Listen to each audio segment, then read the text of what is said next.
ప్రసంగి గ్రంథం 8వ అధ్యాయము 1 నుండి 17 వచనాల వరకు ఈరోజు మనం చదువుకుందాం. జ్ఞానులతో సములైన వారెవరు? జరుగు వాటి భావమును ఎరిగిన వారెవరు?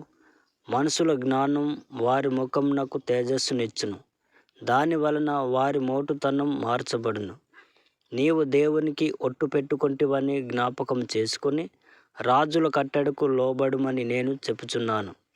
రాజుల సముఖం నుండి అనాలోచనగా వెళ్ళకుము, వారు తాము కోరినదెల్లా నెరవేర్చుదురు గనుక దుష్కార్యంలో పాలుపుచ్చుకొనకుము. రాజుల ఆజ్ఞ అధికారం గలది, నీవు చేయు పని ఏమని రాజుతో చెప్పగల వాడెవడు? ధర్మం నాచరించు వారికి కీడేమియూ సంభవింపదు. సమయం వచ్చుననియు న్యాయం జరుగుననియు జ్ఞానులు మనసున తెలుసుకొందురు. ప్రతి సంగతిని విమర్శించు సమయమును ఏర్పడి ఉన్నది. లేని ఎడల మనుషులు చేయు కీడు బహుభారమగును. సంభవింపబోవునది నరులకు తెలియదు. అది ఎలాగు సంభవించునో వారికి తెలియజేయు వారెవరు? గాలి విసరకుండా చేయుటకు గాలి మీద ఎవరికిని అధికారం లేదు. మరణదినం ఎవరికిని వశం కాదు. ఈ యుద్ధమందు విడుదల దొరకదు. దౌష్ట్యం దానిని అనుసరించు వారిని తప్పింపదు. సూర్యుని క్రింద జరుగు ప్రతి పనిని గూర్చి నేను మనసిచ్చి యోచన చేయుచుండగా ఇదంతయు నాకు తెలిసెను. మరియు ఒకడు మరొకని పైన అధికారి అయి తనకు హాని తెచ్చుకొనుట కలదు. మరియు దుష్టులు క్రమంగా పాతిపెట్టబడి విశ్రాంతి నొందుటయు, న్యాయంగా నడుచుకున్న వారు పరిశుద్ధ స్థలమునకు దూరంగా కొనిపోబడి పట్టణస్థుల వలన మరవబడి ఉండుటయు నేను చూచితిని.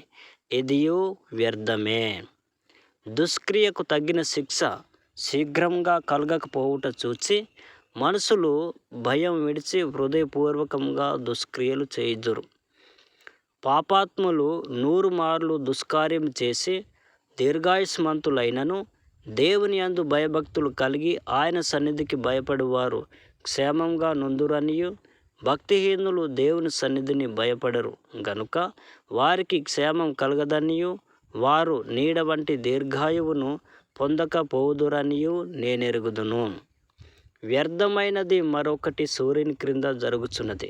అదేమనగా భక్తిహీనులకు జరిగినట్లుగా నీతిమంతులలో కొందరికి జరుగుచున్నది. నీతిమంతులకు జరిగినట్లుగా భక్తిహీనులలో కొందరికి జరుగుచున్నది. ఇదిను వ్యర్థమే అని నేననుకొంటిని. అన్నపానములు పుచ్చుకొని సంతోషించుట కంటే మనుషులకు లాభకరమైనదొకటియూ లేదు గనుక నేను సంతోషమును పొగిడితిని. బ్రతికి కష్టపడవలనని దేవుడు వారికి నియమించిన కాలమంతయు ఇదియే వారికి తోడుగా నున్నది. జ్ఞానాభ్యాసం చేయుటకును దీవారాత్రులు కన్నులు కానకుండా మనుషులు జరిగించు వ్యాపారములను చూచుటకును నా మనసు నేను నిల్పగా దేవుడు జరిగించునదంతయు నేను కనుగొంటిని. మరియు సూర్యుని క్రింద జరుగు క్రియలు మనుషులు కనుగొనలేరనియు, కనుగొనవలెనని మనుషులు ఎంత ప్రయత్నించినను వారు కనుగొనుట లేదనియు, దాన్ని తెలుసుకొనవలెనని జ్ఞానులు పూనుకొనినను వారైనను కనుగొన జాలరనియు నేను తెలుసుకొంటిని. ఈ వాక్యం మీకు నచ్చినట్లయితే లైక్ చేయండి. అలాగే నా ఛానల్ని సబ్స్క్రైబ్ చేయండి. దేవుడు మిమ్మల్ని అందరిని కూడా బహుగా ఆశీర్వదించును గాక.